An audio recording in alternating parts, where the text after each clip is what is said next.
Hello, and welcome to Overcome, a mental health podcast, a place where you can freely share your mental health stories. I am very excited for tonight's guest. We are speaking with Larry Bilotta. He is the author of This Is Not the Woman I Married, which is out now on Amazon. And Larry, it's a pleasure to have you on the show. Thanks, Travis.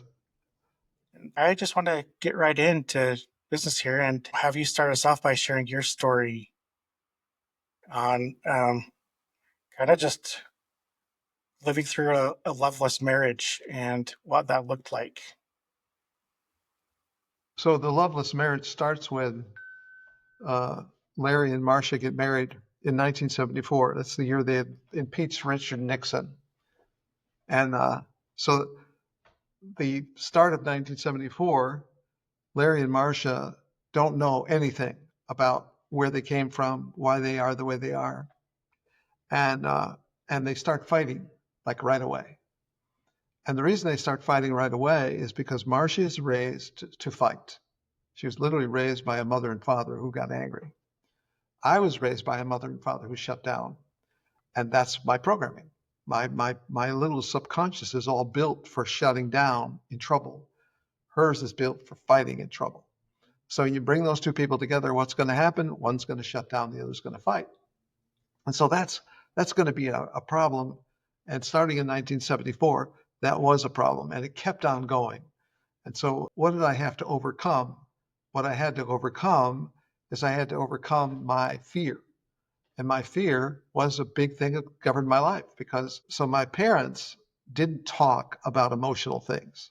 They didn't talk about why they did what they did. That's not something I could learn from them. They weren't going to teach it to me. So what started to happen in 1974 was we started to fight. But at the same time, it became real easy to see that I couldn't leave her and she couldn't leave me. Now, why couldn't you leave? Because our parents both gave us the instruction that you stay married and miserable.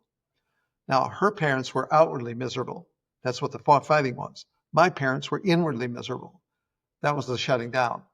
And so I had this, at the time I couldn't know that. And the reason I couldn't know that is because I think the most important idea that I can share with the people who listen to this Overcome podcast is that childhood makes marriage. Childhood makes marriage. And like, well, what? And I'll tell people that I'll talk to people on the phone. I'll say, did you ever hear that childhood makes marriage? They go, no. I get that answer. No, I never heard that. I've heard people say, I kind of heard it, but I didn't really know what it meant, right? And that's because it's not explained. Childhood makes marriage, needs an explanation. Well, what does it need?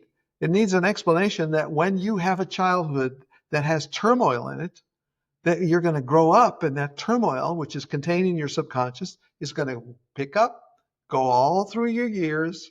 And when you get to be about 35 years old, 40 years old, the chaos is going to come for you. And how is it going to come? Well, it's going to come with the way you were given that, the childhood messages. And so when you get in a difficult marriage, like I was in a marriage with a woman who was literally raised to fight. I was raised to shut down and not fight. And so there's like, look at that basic difference there. So if somebody would have come and started to talk to Larry and Marcia at the time and ask, why are you two getting married?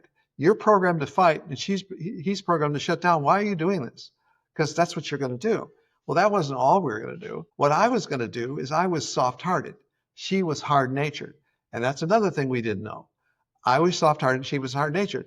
Well, what does that mean? Hard-natured goes with the fight program. Hard-natured goes with the in your face. I'm going to tell you what's wrong with you. I'm going to criticize you. I'm going to blame you. I'm going to do things outwardly to let you know that you're wrong. And so what do I have? I have the lying and the sneaking and the hiding program. So why am I lying, sneaking, hiding? Because my parents did that. So I remember something I like when I was about 5, 6, 7 years old, I would hear my father tell me privately, if we'd have more money if your mother didn't drink so much, because my mother was an alcoholic. And then privately, my mother would take me aside later and she'd say, we'd have more money if your father didn't bet on the horses so much, gamble so much. So they were telling to their kid, they were telling things that they really couldn't talk about to themselves. They couldn't talk about it. So they hid things, they lied, and they kept things inside. And so that was my message. My message is don't confront anybody, go behind their back and do everything behind their back. Well, in the confrontational world of Marcia, that's a horrible sin. Hiding and lying, woohoo, that's a killable by death. So I had to do something. I had to learn, what was I doing? Why was I doing this? Because she's accusing me of lying. I'm not a liar. Well, you are when you're soft-hearted. When you're a soft-hearted man, you have no ability to confront. You have no ability to tell things that you're convicted about, things you're certain of, things that you say, like, I'm going to tell you this, and you might be upset with this, but it doesn't matter. I just want to tell you what I believe in, right?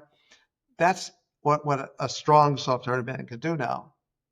But at the time, I was soft-hearted man, and I wasn't strong because I was raised by these two soft-hearted people who are hiding everything, right? So what was I going to do? I was going to do what I was raised to do, because she was going to do what she was raised to do.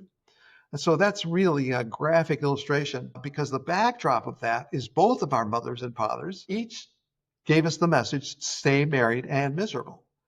Don't ever divorce, stay married and miserable. Don't leave, stay married and miserable.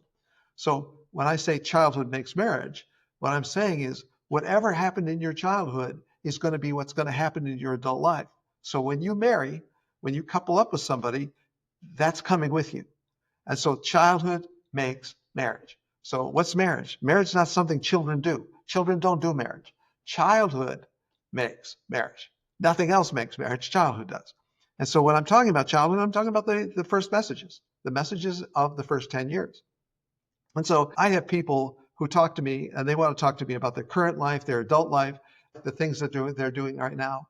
And they're telling about me, my father became a lot more mild and easygoing when he became older, right? And none of that matters. All that matters is what happened in the first 10 years. The first 10 years are still with you. And so we want to find out what happened in the first 10 years, because that's 55,000 hours of time. That's 16 hours a day for 10 years. You're awake, getting all those messages, right? All that time. And so as you go through all that time, you can't keep an inventory of what was said to you. You can't remember it all, right? So what can happen to people during those 10 years? Just 1,000 things can happen. Like, you can't possibly know what happened other than the things you remember. And what do you remember? The most emotional things, the things that were really stirring to you, bothered you, frustrated you, upset you. And so what we have is we have really kind of two kinds of people. We have people that are very strong, and we have people that are very soft. So hard-natured and soft-natured. And these two kinds of people, they process life very, very differently. And so Marcia was very hard-natured, and everything about her was very strong, and she was also very private. And I was very public, and I was very soft. So what's the nature of a soft-hearted man? A soft-hearted man cares what people think. He cares what people believe. He cares who likes who, who's mad at who's in a bad mood, right? That's what he cares about, right? What does a woman care about who's hard-natured? She cares what's right, what's wrong, you know, who's on, who's off, who's in, who's out, right? It's very final. The hard-natured person is always thinking about what's on, what's right, what's broken. So we start this 1974 marriage, and we're 4 and 22 or something like that. And when you're 24 and 22, it's like being in your teenage years, right? Because 30 is the new 20, right? And so you really don't know anything. You don't know anything at all. And so what I had to do is I had to stay and learn. And what did I have to overcome? Well, in the beginning, it looked like I had to overcome a person named Marcia. But I didn't have to overcome a person named Marcia. I had to overcome myself. And what was myself? Myself was this guy who's living a fearful life, who's feeling insecure, who's feeling doubtful, who's feeling worried, who's, like, oh, who's mad at me? Who doesn't like me, right? I'm concerned about all this thing, right? Because I'm soft-hearted, right? But she didn't have any of that. She didn't struggle with any of that. That's nothing to her, right? Because if she really didn't like you, she'd bat you away real fast, because that's what the hard-natured people do, right? So I had to learn all of that over the next 40 years. But the first part of the story was the 27 years. The 27 years of marriage made in hell And in the 28th year, I fell in love with myself and I fell in love with my wife. And why could I do that? As I started to love myself finally, and remember 27 years is a long time, I'm finally starting to love who I am. I'm starting to love my soft nature. I'm starting to love that I'm not a bad person. I'm not a condemnable person. And so as I start to love myself, I start to feel a more certain orientation to how I live my life, how I think my thoughts, and how I feel about what I'm thinking. So as I'm starting to live that way, she starts changing. And the reason she starts changing is because she's a reactor. And so when we started, I was a reactor and she was a reactor. And she reacted to whatever I did and said. I reacted to whatever she did and said. And those reactions they're never good, right? So that's the way we start. And as the years go on, I started to learn that I need to turn into somebody I call a creator. Because what a creator does is they create with their mind. They create in the way they think, in the way they're thinking a new way of what's the world call it? They call it a paradigm. Uh, I always thought that was a weird word, paradigm. But what it is, it's a system that you operate on, like an operating system. And so when you have a paradigm shift, you change the operating system. And so that's really what I was doing. I was changing how I thought about myself. By changing how I thought about myself, the more I started to love myself, the more my confidence grew and the more my enthusiasm for life grew. And so that's really what the overcoming was. The overcoming was I was overcoming what I was raised in. Because now it's time to give you my chaos to purpose scale, because now I'm talking about chaos kids. And so the reason I made this scale is because I was talking to people, and as I didn't understand where they were. And I developed a scale so I could understand where are they, right? Well, they're somewhere at the top or somewhere at the bottom. And so what I did is I defined the numbers this way. 10, 9, 8 is purpose. You're raised on a purpose to chaos scale. Purpose is the top. And purpose is where you're given great values. You're giving values like commitment and loyalty and service and humility and kindness and sharing. All that stuff comes in when great parents raise you, right? Because you're, 7, 6, 5, 4. You're a kid. You're ready to let everything in.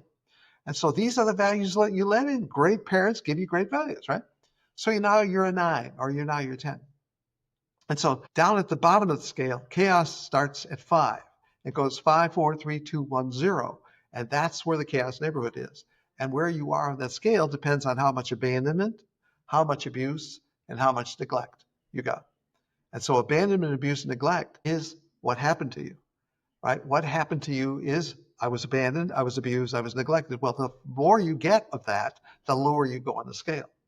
So if you marry somebody and they have these troubles, abandonment, abuse, neglect, you're marrying a chaos kid. So you might be a 10, but now you're going to marry a 2 or a 1 or a 0, right? And some of these families, because that's really what you're marrying. Childhood makes marriage. Why does childhood make marriage? Because you don't marry a person, you marry a family. And you always got to remember you're marrying a family. So a man, if you get a girl, you're not just getting that girl, you're getting the whole family. You're not just getting the girl, right? And so the guy who's in love and naive, he doesn't know any of that. He doesn't know he's marrying a family. He just thinks, well, that's her mother, right? That's her father. And so when you marry a family, you're getting a whole family system. So what if you get a family that's based on meanness, a family that's based on alcohol, a family that's based on parties, a family that's based on a super social life, a family that's based on criticism, right? There's all kinds of family systems that you can marry into, right? And when you're naive and you're young, you don't know any of that. Like, I'm marrying a family? Gosh, do I really want to marry a family? So that's the big thing you're struggling with when you're a kid. And when I say you're a kid, when you're 20, you're a kid. When you're 25, you're a kid. So all of that is part of what I had to learn. I had to learn because in that 27 years, I finally got to this place where I finally really loved who I was. And when I loved who I was, then my wife Marcia could feel that something had happened. Now, she didn't know what happened, and she was suspicious of what happened, but she started to really change the way she treated me. Why she changed the way she treated me? Because she's a reactor. What do reactors do? They react to everything that's out in the world, right? So I like to talk about what are people reacting to? People reacting to the 7 energies that are coming out of you. 7 energies are coming out all the time. So the first 3 are easy to know. My mood, my attitude, and my feelings. Those are really easy to know. My mood, my attitude, my feelings. And once you have those 3, you can start to say, wow, I think I need to change them. Well, you're not aware enough to change them. You're not aware enough of your mood. You're not aware enough of your attitude. You don't even know what your feelings are. So you don't know, right? So those are coming out of you. Along with those 3 are another 3, which is my energy. My energy is coming out of me. Well, what is my energy? Well, I don't know that either because I don't have one of my 5 senses to tell me about it, right? Another one is my sensitivity. My sensitivity is something I'm not, I mean, like, am I sensitive? Right? You can't even monitor that. You can't even measure it in any way, right? But sensitivity is coming out of you. Then another one is called your frequencies. Your frequencies, now we're getting really into energy.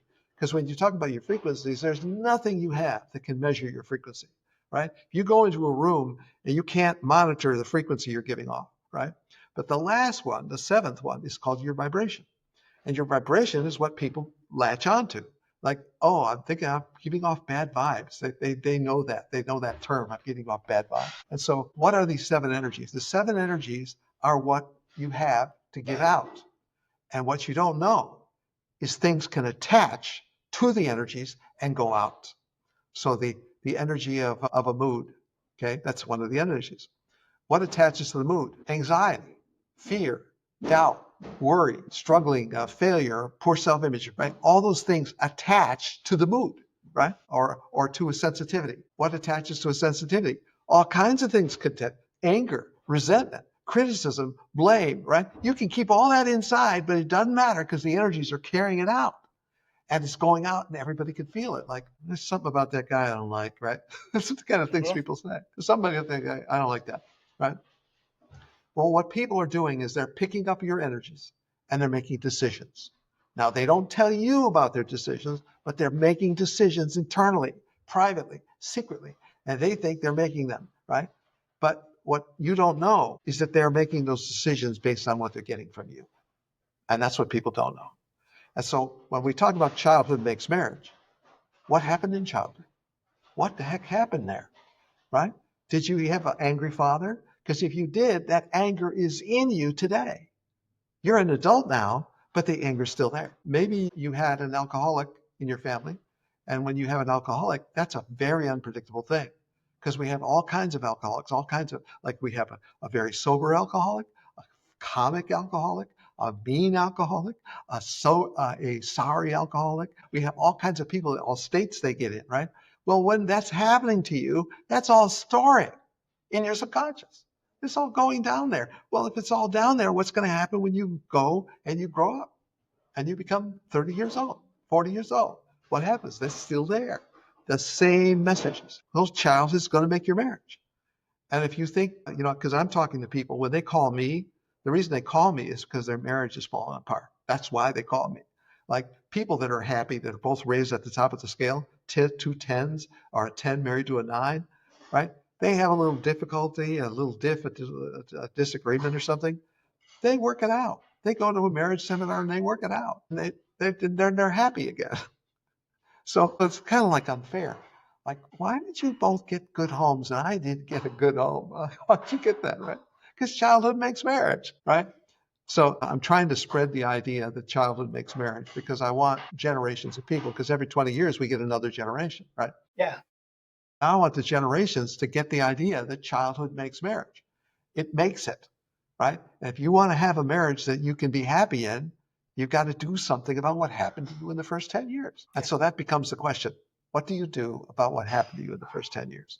And so my method was messy and sloppy and very convoluted. It was the whole idea that, and I learned this much, much later, uh, I had to leave the world of fear and I had to move to the world of love. And what is the world of fear? The world of fear is 1,000 words. 1,000 words, and we all know what they are, and we don't like any of them. Anxiety, fear, doubt, worry, criticism, blame, right? It goes on and on, 1,000, right? That's the world of fear. And all those words represent the world of fear. And when you go into the world of fear, nothing's going to be right for you. Nothing. Everything's going to be convoluted and strange. Then we have the world of love. And what is the world of love? Well, that's easy. That's 1,000 words in the English language that we know. And we happen to love all those words. Kindness, love, gentleness, self-control, forgiveness, beauty, love, right? All those words of love, we love and we want to be around them, right? So we don't know right now, how do we get out of the world of fear and move to the world of love? We don't know how to do it because we go to religion for that reason. That's why people go to church and join all these different religions, because they don't know, how do I move from fear to love? Because when I talk to people, they all tell me that they're living in fear. When I tell them about fear to love, they know they're living in fear. And they don't even know what the fear is. They don't even know how to, well, I can tell you what my fear is. They can't really do that very well. Because when you're in fear, everything's convoluted, everything's strange. But you don't want to stay there. You need to get out. And so when I'm talking about the idea of getting out of fear and getting into love, it's really not somebody that, it's not something the person you marry fixes. The person you marry can't fix that you're going to leave fear and move to love. The person you marry can't solve that. The person you marry doesn't even want to deal with that. The person you marry would like to love you and be loved. That's what they want. You know, I came up with this little 4-box picture. It's called real dad, real mom, real wife, real husband. Right? So um, I use these because I'm trying to simplify everything. And I'll give you the real dad definition. The real dad definition is, I'm consistently tough but fair. I show a genuine interest in my children's challenges, opportunities, and joys, in each of my unique children. That's a real dad. Why? Because each child's unique and they know it. In fact, great coaches know this. Each player is unique. Well, a great parent says, a great father says, each child's unique. And so the challenges, the opportunities, and the joys, I really tune into those, because every opportunity that's coming up every day is an opportunity to tune in to what am I showing a genuine interest in? I'm showing a genuine interest in an opportunity my kid comes up with. Something like, I want to do this, but I'm afraid, right? I want to try this, but, right? And so they're dealing with stuff that's like that a real dad should tune into. And so that's what real dad reads like, tough and fair, right? But when we come to real husband, uh, I'm protective but compassionate. I do everything in my power so my wife can feel emotionally safe, number one, financially secure, number two, and free to be herself. That is what women want. They want that. They want emotionally safe, financially secure, and free to be herself. And that's what women complain about all the time, because they have a husband who's living in fear, and the husband can't support free to be herself when he's living in fear. So I grow each day in my understanding her needs, because they are my first priority. So that's what this sounds like: real husband, real wife, right? And so there's a real mom and a real wife definition on there as well. So I give this to people because once you have it, it's a very simple idea that you can remember. I want to be a real dad. When you start to say, I want to be a real dad, you start, well, what does that mean? Oh, this is what it means. Yeah. I want to be that guy. So I learned all this by being married to a very, very hard, impossible to understand woman. And without her, I couldn't have overcome this. I couldn't learn these things. And the reason why is because a painful person, a painful teacher, is a really good teacher. Because what they're doing is they're pushing you to your limits. And then you're going to your limit, and then you're finding out, oh, I think I could do this. Then they push you again, Uh-huh. and they push you to a limit, right? And then you think I could do this. So that's really what I actually made it through 40 years with her before she died, 19. And she was a great teacher. And I could never replace what she did, because she made all this kind of learning possible for me. And what did your relationship at the very end, like with her, look like? What it was kind of, it was almost like a memory lane kind of thing. Like when we were this way, I was feeling this way. And so she didn't have a lot of words to explain things because she wasn't really a chatty person, but she talked in very short sentences. And she said, I was crazy about you until you got crazy. That would be her way to say it. I was crazy about you till you got crazy. Why did I get crazy? Because I was so fearful. A fearful person really gets kind of crazy. Yeah, yeah, I can vouch for that. I struggle with anxiety, so I know what it's like to be fearful. Uh-huh. But you mentioned a lot of like self-love. Like what did your journey look like for to kind of start loving yourself? So what I was looking for was, how can I finally feel good right now? How can I feel good myself? And so when I'm looking through all kinds of spiritual things, Christianity and Buddhism and the Maharishi and right, all these thought systems. And what I was looking for all the time, even going to marriage seminars myself, or uh, uh, different kinds of church events, if they were church events, or self-help kinds of events, where they get all the kinds of people in the room, right? And when you go through those things, you learn something in everything you go to, and they all affect you some way. They all kind of turn some idea, because really that's all we have. We have ideas. We don't have anything else. We don't have uh, dogs and cars and spaceships. We have ideas. And so everything is an idea. And because everything is an idea, when you go to a seminar or you go to a self-improvement thing, you're going to get ideas. You're going to get a way to think about yourself, right? And you know, I, I almost titled my book "Screwed from Youth."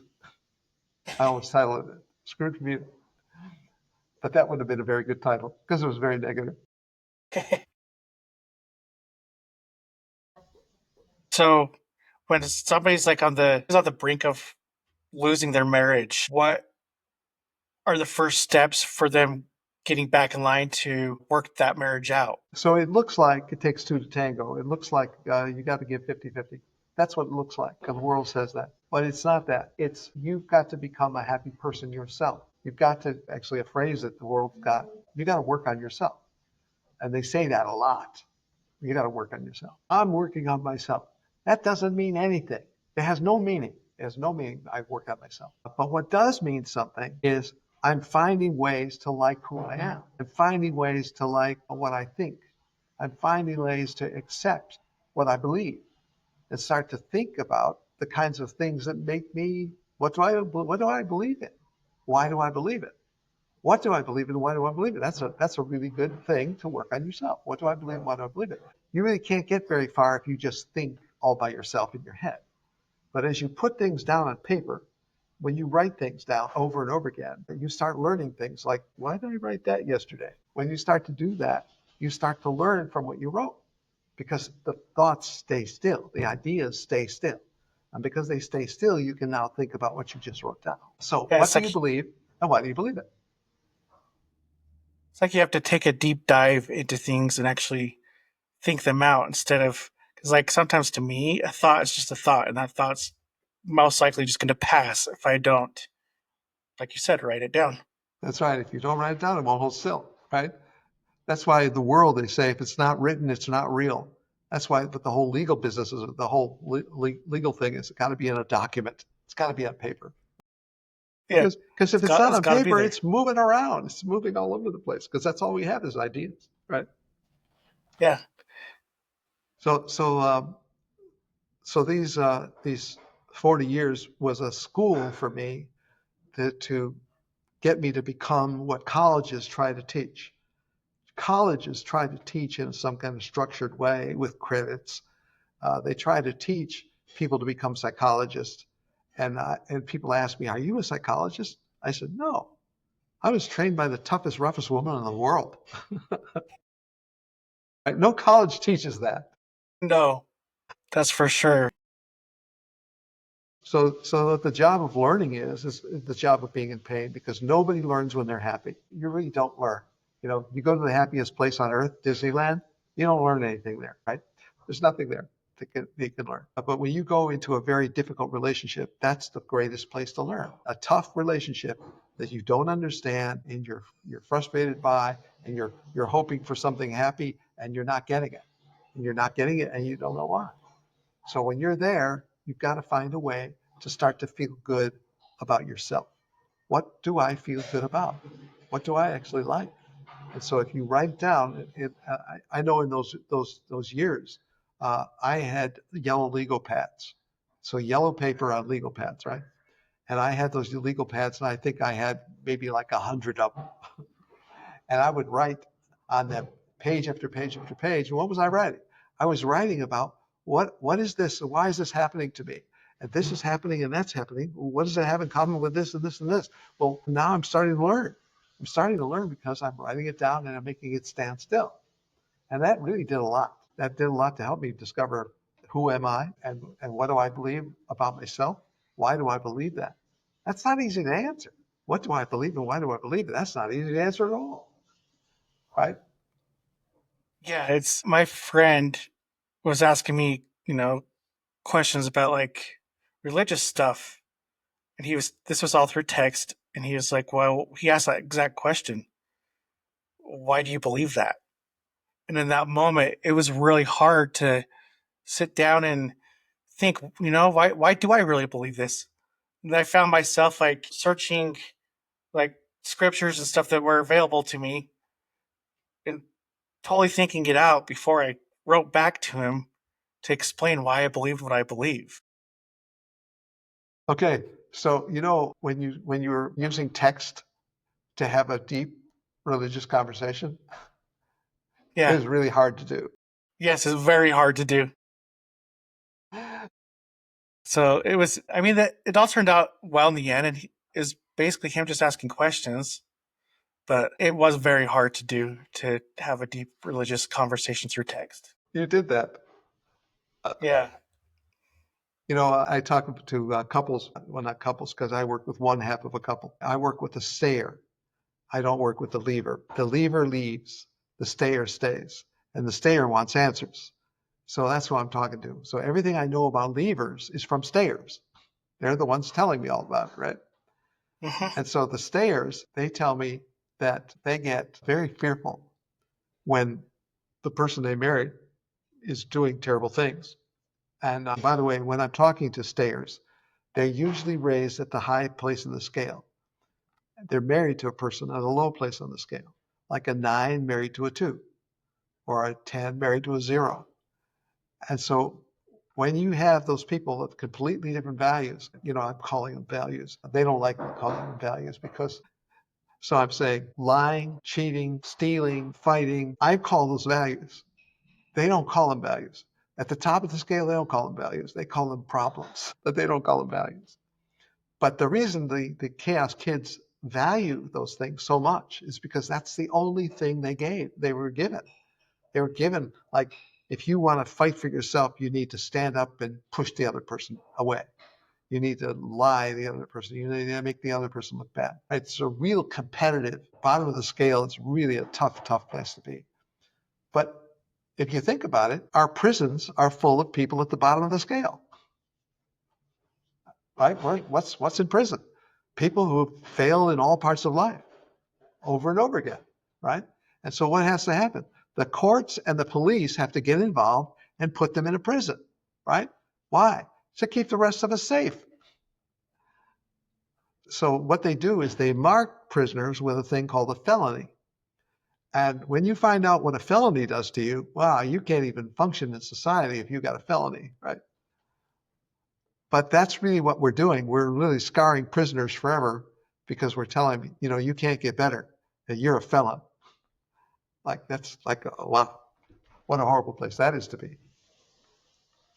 And I won't even go into my experiences with prisoners, but So I want to go back to like when your marriage first started and the fighting was starting and you were finally, starting to kind of butt heads and figuring each other out. What's going through your mind at that time? Like what are you what struggles are you dealing with? Like mentally or so all I have at the time is I have shut down. That means don't say anything, don't confront anything, don't. A lot of don'ts. That's what I had. And I'm trying to have a conversation with her, but she's got an idea of what she wants, and she's trying to force me to believe her idea, and it's too forceful. I can't accept it because it's given to me in a style I can't handle. And the kinds of ideas that I had in my head were chaotic and erratic, and I'm just trying to find happiness. And I'm thinking, you're the problem. You're the reason I'm not happy. If you made me happy, if you did the things I wanted you to do, and you started to praise me and like me and admire me and give me all these things I want, then I would be happy. My happiness comes from out here. My happiness doesn't come from in here. There's nothing in here. It's all out there. That's what I believe. I believe it was all. I believe it all. That's why you got married. You got married because somebody out there would make you feel good in here. Well, there's nothing more wrong about that idea. You could pick all kinds of things. It's just wrong. Somebody outside you cannot make you feel better about yourself, right? The reason you feel bad about yourself is because of something inside. And because we don't understand what inside is, we don't know what that is, but it's in your mind, and we don't know what a mind is. Because has anybody drawn a picture of a mind? No, we don't know what it is. But the mind, we have the word, and that's all we have. So we have a mind, and all we do is we think it's a brain, but it's not a brain. The mind is where ideas are. And so when you start to think and write down your thoughts, and you start to slow things down, that's really another thing that writing does. Writing slows ideas down so you can examine them and start to come back and look at them again. And when you see something that starts to stir you, you start to feel good about. Like I think I did an exercise as what did I feel good about in grade school, right? Okay, so I'm in my adult life. I'm like 24 years old, and I'm writing what did I feel good about in grade school. And so I'm writing whatever I thought was a success in grade school. And I didn't have a lot of successes in grade school, right? But what I'm doing is I'm writing things that I think could make me feel good. This could make me feel. If I write this down, this will feel good, right? And so you think, well, that can't do anything, but it can. Why? Because you're feeling good about something in yourself.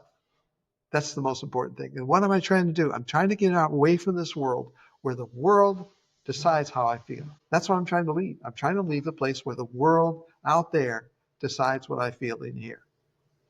And so when you think about that idea, like Travis, you think about the things you struggle with. When you think about the world out there is going to make me feel good in here, you know how wrong that idea is. It's totally wrong. We're when we're raised to think that it's so true. Over the past year, I've had to overcome. I've been in therapy and had to overcome a lot of internal struggles for mental health and some physical struggles I was dealing with. I have a seizure disorder on top of my depression and Yeah. anxiety, and I've really taken a step to learn to love myself. And so when you say yeah, the world out there makes you feel a certain way, it's very true. And it's like, no, you need to learn how to love yourself and bring it back to you. So that's where we get back to what do I believe and why. When you ask what do I believe and why, do I believe that the people outside can make me feel something inside? Do I believe that? And if I believe it, why do I believe it? Well, because this is the way my mother did it. This is the way my father did it. My father got mad at the neighbor and it made him feel so mad and frustrated he punched a hole in the wall, let's say. Right? That was an example of the world outside makes you feel bad inside, right? Or then there was a time that all these people got together and gave me a congratulations for something I didn't even realize I did, right? They made me feel good, right? So I'm starting to get all these things to tell me, wow, I believe it because I saw it. But that wasn't what was really happening. What was really happening is they were mirroring back to me what was coming from me. And the better I felt about myself, the better they out there felt about me. And so it was a reverse of what I thought. So the world out there, like my wife didn't treat me badly because she was bad. My wife treated me badly because I felt bad about myself. And I gave out the energy that she picked up and started to go, I'm making a decision. I'm going to treat you rotten. That's actually the story of bullying. How does bullying work exactly? Well, what happens is the child comes along feeling uncertain, feeling like they're feeling hurt, feeling like they're feeling damaged, feeling like they're feeling criticized at home. And then they go to school and they're giving off the energy of punch me because I'm a punching bag, right? They're giving off the feeling that I need to be punished. And so who picks that up? People who have the ambition to do something mean to people, they pick that energy up. And so when the child says, I was bullied a lot in school, why? Because I felt bad about myself a lot in school. Because the kids who didn't feel bad about themselves didn't get picked on. Why? Because they gave out the energy of, I feel good about myself. And they didn't get picked on. And so that's really a great story of bullying and how bullying works. You Yeah, literally very true. send out a message, punch me, make fun of me, criticize me, blame me, do all that to me because I feel that bad about myself. And to me, that kind of goes back to what you were saying about vibrations. You send off good or negative vibes to people, and people pick up on them. Which brings us to words. Words are ideas. And so when we're talking about a person being bullied, why are you being bullied? Well, you don't really know why you're being bullied because you don't know how you feel about yourself. You don't like, what do I believe about myself and why do I believe it? Wow, that's kind of a deep question. I never thought about that. What do I believe about myself and why do I believe it? And you start realizing, you start writing down what do you believe about yourself. And you start realizing, wow, that's terrible. I I really believe bad things about myself. Then when you get to the part about why do I believe it? Like I believe it because of the way my dad treated me. I believe it because of the way my mom treated me, the way they talked to me, the way they criticized me, the way they blamed me. That's why I feel this way, right? So now I'm doing actually what's the foundation of the world out there makes me feel bad in here. It starts with mom and dad, biological mom and dad. Uh, the strange thing I found over dealing with years of dealing with adopted people is adopted people never take on the traits of the adopted mother and the adopted father. It's almost like, wow, it's like you weren't even here. Yeah, Right? They had that's what a they got the biological DNA of the adopted parents, and they're long gone. But that's really what their ways are. Their ways are the ways of their biological parents. So much so that the adopted parents can't make a dent. Not a dent. It's like grandma and grandpa. They can't make much of a dent either. that's really interesting to know that. That's I mean it makes sense, but you think if somebody like spent so much time with the adoptive parents, but so it's like biologically embedded in you. Yes, it is. Yes, it is. Which goes to the idea of childhood makes marriage again. So looking back to the old Larry who's struggling with fear and marriage issues, what do you say to that person? So if I go back to 1974, Larry, uh, the first thing I got to tell him is he's got a long road ahead of him, but he never wants to give up because he married his teacher. And she's not a pleasant teacher, but she's a really great teacher because that's how you're going to learn. You're going to learn. I remember one day we got pulled in, taken down to the police station in a police car, the two of us, for fighting. And so the police don't know what to do with fighting people, especially married couples. And and so they had us in the station, kind of going back and forth, and they said, "Listen, we can't do anything for you. You guys just need to walk home." So we're walking home, and I remember stopping at a street light. And this is really like one of those unforgettable moments. And the unforgettable moment was I stopped Marcia and I made her look at me. And I say, if you make me stay with you, you're going to kill me. You know what she said? Then you need to die then. And that was the attitude that we had at the time. You need to die She's then. You're going to kill me. just throwing out that what was going to be. Yeah. But because what is it that dies? what actually dies when people grow and when people mature, when people start to change, what's happening is their ego is dying. Because the ego, it's been written about for thousands of years, but it's never been good, not ever. And so when the ego dies, you're getting freer yourself. Because if you can separate from your ego, that's a really great thing. And everybody, they're on all kinds of paths to do that, where the ego has to leave and the person has to stay. And so that's really what was happening to me. The ego was leaving and I was staying. The ego was dying and I was living. So I tell kind of a story of that when I give the cruise ship analogy. And the cruise ship analogy is that you are a cruise ship and you have a ship, and on your ship is a rat. But you don't know about the rat. You just don't know it's there. So it's there privately. And then you get another ship, and that's the person you married. And that person's a ship, and they have a rat also that they don't know is there. So these two rats have radios, and they send a message back and forth called against energy. And so this against energy is so severe that the ships are separating.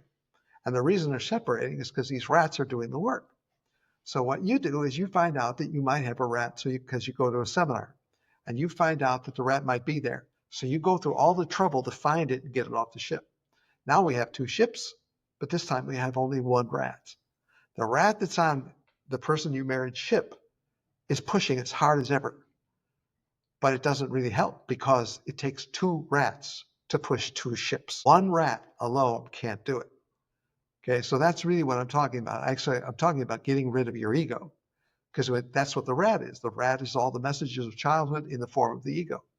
And so when the ego's gone off your ship and you're married to this other ship, that person has a rat.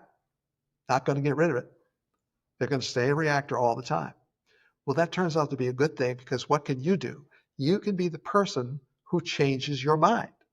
You change the way you think. You change the way you believe. You change the way you see the world.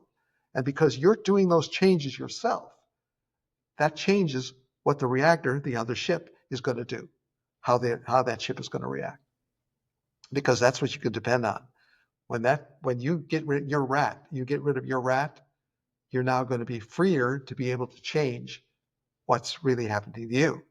And so that's really kind of like a bigger story of what happened to me, really. Losing my ego was a big part of my success of overcoming. Because, what do people do when they overcome? They overcome their ego. That's what they do. Very We true. can't see the ego. We can't monitor the ego. We No, can't find the ego, right? But it's there. very true. So, couples that are in crisis, what's one daily habit or like mindset shift that you can recommend for them? But you get the idea that when you get rid of your rat, the two ships only have one rat. One rat can't push two ships. Doesn't have enough strength to push two ships. Because when you are the ship without the rat, you are free to make whatever you want to make, whatever kind of thing you want. You want to start serving margaritas on your ship, you can serve margaritas on your ship. You can do anything you want on your ship because you don't have a rat. And so when you do that, as you change your energy, the other person's going to react because that's what you want. You don't have to change the other person. You don't have to tell the other person they have to do anything. They don't have to do anything. All they have to do is keep on reacting the way they do. And so as you start to get more and more free of your rat, more free to be able to think and do as you want to do, and you start to feel really happy in yourself, you're going to change the relationship. Why? Because you have one creator and one reactor. That makes sense. Even when you said one creator and one reactor, I think that would work. Yeah, One creates, the reactor reacts. And what happens is a reactor wants to follow you. And that's really what you do when you start to feel good about yourself. You lead and the reactor follows. that makes sense. So, someone that's listening that feels completely hopeless in their relationship, what do you tell that person? So we're talking about hope. Hope is not a plan. Having hope is really like having a wish. And so when you lose hope, you're losing the potential, the possibility that something can get better. And you don't want to be living on hope, because hope doesn't give you a plan to do something. And so when we're thinking about a plan, we like to think of the body doing things, the hands and the head and the mouth doing things. But the head, the hands, and the mouth are not the issue. The issue is you've got to change what you're thinking. You've got to change how you're feeling, because that's at the center of what you really are. You are a person who feels things, a person who thinks things. That's how you want to live. You want to start thinking, like, what do I believe? What do I like about myself? What can I hold on to that I actually like about myself? Because now when we get to the idea of, like, this person who's being mean to me, and a lot of marriages, people feel like victims. And what's the problem with feeling like a victim? When you feel like a victim, you're saying, I am being treated really rotten out there. And when out there is treating me bad, I feel bad in here. Well, now you're a victim. You're a victim because this person unfairly did this to you. And that's why the kingpin idea is the idea that I'm leaving the life of fear, because that's where victim is. Victim lives in fear. I'm moving to love because I don't know how to move to love, but I'm deciding I'm going to leave fear and I'm going to move to love. That's what I'm going to do. And now, how do I do it? Well, your higher self lives within your mind, and your higher self can bring you ideas, because that's all we have is ideas. And so, how do I move from my fear, the world of fear I'm living about, as you talked about? How do I move into love? I want all those positive words. I want to live there. Well, when you do that, what you're doing is you're actually leaving this place that feels very, very bad into a place that feels very, very good. And so one of the things I teach about how to do that is you go on the internet and enter the words negative words on the internet. And when you enter negative words, you're going to get lists, like lots of them, right? And so the list will kind of give you, remember the 1,000 words of negative I'm telling you about, right? You're going to get those 1,000 words, but you really can't write down 1,000 words. So what you do is you represent the 1,000 with 25. And what are the 25? They're 25 words that you can relate to. Things like resentment, things like anger, things like lying, things like fear, right? So all those words that you relate to, you're going to put them down on a piece of paper, and you're going to write 25 of them on the left side of the paper in your own hand. And when you write them down, they sit there, and now you're going to do the second exercise on a different day. You're going to write positive words on the internet, positive words, right? What are you going to get? You're going to get lists of positive words. And there's lots of them, like 1,000, right? And so you can't go through them, but you've got to go through them looking for 25 that you can relate to, like kindness and beauty and intelligence and faithfulness, right? All kinds of words like that. When you can find a word to relate to, you write it on your list of 25. And so now when you're done, you have a list of 25 words of fear and 25 words of love. Now, when you've got these two lists, you title the top one World of Fear, and you title the right one World of Love. And now you've got illustrated for you the world of fear and the world of love, right? Because those words are particular to you. They mean something to you. Like I have a word crazy on my list. And the reason I have crazy on my list of fear words is because back in the 70s, I used to say crazy a lot. Like, oh, that's crazy. Oh, you're crazy. No, that's craziest thing I ever heard, right? So I used to say it a lot, and people would call me at it thinking, why do you keep saying crazy all the time? So I put that word down on my list of fearful words.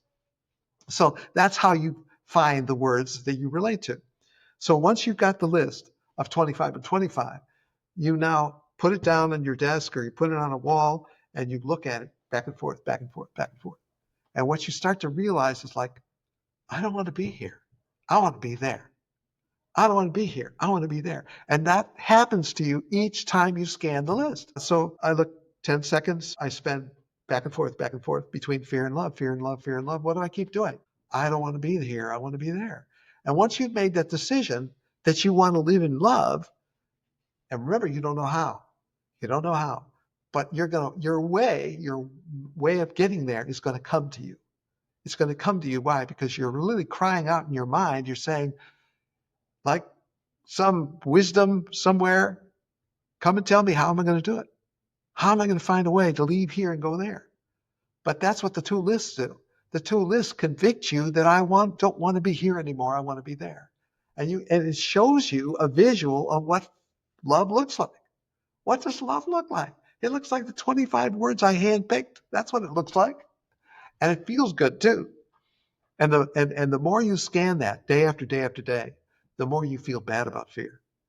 The more you start to become really aware. And so then a day comes when you have to make a decision. And it's a decision that's hard to make. And all of a sudden, you've got to make it. And what do? The two lists come. They show up. And all of a sudden, you make the love choice, not the fear choice. And when that happens to you, like, hey, how did I do that? You did it because you were literally dwelling in the two worlds. The two worlds. You weren't deciding to live in fear. Because fear, the 25 list became exposure for the world of fear and said, I don't want to live here. I want to live here. Because now I have the 25 words of love right here. I have the 25 words of fear right here. And the contrast is so great. I don't want to stay in the other place. And that's how you make the decision. It's a cool exercise to do. I'm Yeah. actually want to go try it. Sometime this within the next 2 days, I want to actually look through stuff and try it out. Yes. But you know what people tell me when they do this? Like, boy, the fearless was easy, but the loveless was hard. I could see that being the case. Yeah. So I just have a few more questions here for you.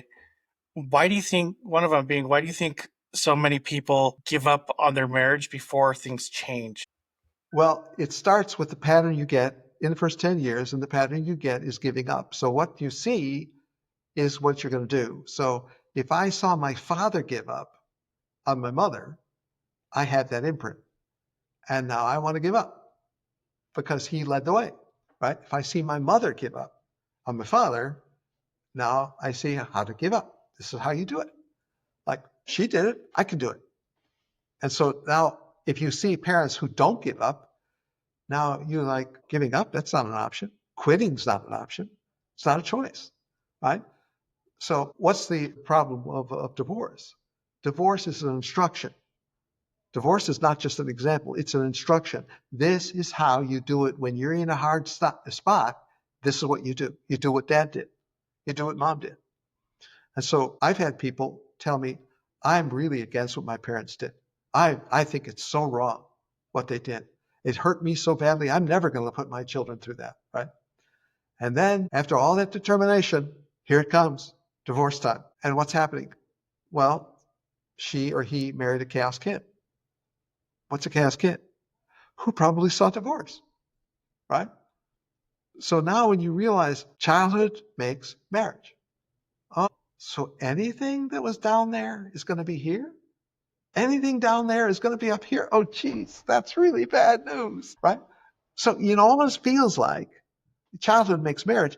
It's like I'm not free. I can't choose anymore because childhood makes marriage. I have to do it. I have to do what they did. But you don't have to do what they did. You can learn how to do the opposite of what they did because you can start to feel good about who you are yourself. Because the less people think about what they are and where they're going and where they want to be and what they want to do, the less the more they're going to rely on what happened to them. But the more they think about what they want to do and what they want to be and what they want to become and what they value, the more they're going to leave what they were, the houses they grew up in. That house, boom, big imprinter, really big. Yeah, for sure. So if you're gonna leave the house you grew up in, you really have to follow the ideas that you want to really believe in. But that means you have to know what they are. You have to know what the ideas are and why you believe in them and why they feel good to you. And that could be following like an author like Wayne Dyer, or Stephen Covey, or right. When you get really big authors who write really big books, right? You can follow those ideas, right? Because that's what you believe in. That's what you like. And that's not what mom and dad did. That's what I want to attach my life to. I want to attach my seven energies to those kinds of ideas. What do you think the key is to a successful marriage? The key to a successful marriage. So this is on the premise that nobody knows that childhood makes marriage. like Hmm. on the premise, Okay. and nobody knows that. Nobody knows childhood makes marriage. The key to a successful marriage is learning that childhood does make marriage. And once you realize that childhood does make marriage, now you can start to think about it. What does that mean that childhood makes marriage? Well, one of the things that happens is people don't know to even ask. The person they marry, they don't even ask about their childhood. They don't even ask what happened, what does it mean, what does it mean to you? You know, how do you interpret it? They don't do that. So That's great. Sorry, that's crazy to me because I don't think I would have been married if I didn't figure out what her childhood was like. but you have a like an awareness, Travis. You have an awareness that the child makes marriage, and so because you had the awareness that it kind of does something, you may not be even sure what it is. You knew enough to ask and keep on asking because you know I've seen couples when they start asking about why they're doing what they're doing, they're going back to their childhood memories. And what happens is they talk about what happens in their childhood memories. You know, when I was with Marcia and I was starting to really love myself, one of the things that started happening is we talked about our childhoods a lot more, a lot longer. And by talking about what happened back then, we started to learn, why do I do that now? Oh, because that happened then. Oh, because that's why. Okay. You know, so my mother and father, gambler and alcoholic, they canceled each other out. My father canceled out my mother's drinking. My mother canceled out my father's gambling. Now I can't gamble or drink. It's gone. They canceled each other out. Well, I that's you've answered everything. I I do have one thing that I ask everybody at the end of the show. Just I love to hear the different answers. What do you feel is the biggest stigma when it comes to mental health? Mental health has a stigma because if you think about psychologists, psychiatrists, and therapists as a group, and they have their own associations when they get together, different cities, right? Psychologists, and therapists, right? What are they all doing? They're all talking about the mind, right? And I think we can agree that they don't agree. They can't come up with a unified theory of how the mind works. And because they can't create a unified theory of how the mind works, we're all left with a stigma. And then what the stigma is their disagreement. Their disagreement that they have when they get together. And by the way, they don't even cross over. Therapists, psychologists, and psychologists don't even mix, right? So that separation creates a stigma for all of us in society. And all we get is bits and pieces from the media who like to publish sensational articles. And that creates a stigma for us. And that stigma is like when you have mental health problems, you could be crazy. Why do we even think that? We think that because they can't get together and tell us a concept of what is mental health. I love it. Of all of it, it's you brought a fresh perspective on things that I've never really thought about. That's why I really enjoy well like doing this type of stuff. And last thing, where can I guess not really the last thing, second to last thing, where can people find out more about you? So you can save this marriage.com. You can save this marriage is the place where my programs are, and then they can go to larrybilotta.com. They can go to the YouTube channel. YouTube has a lot of Larry Bilottas on the Larry Bilotta channel, a lot of videos. And so those are really all my kinds of ideas that I distribute into the public.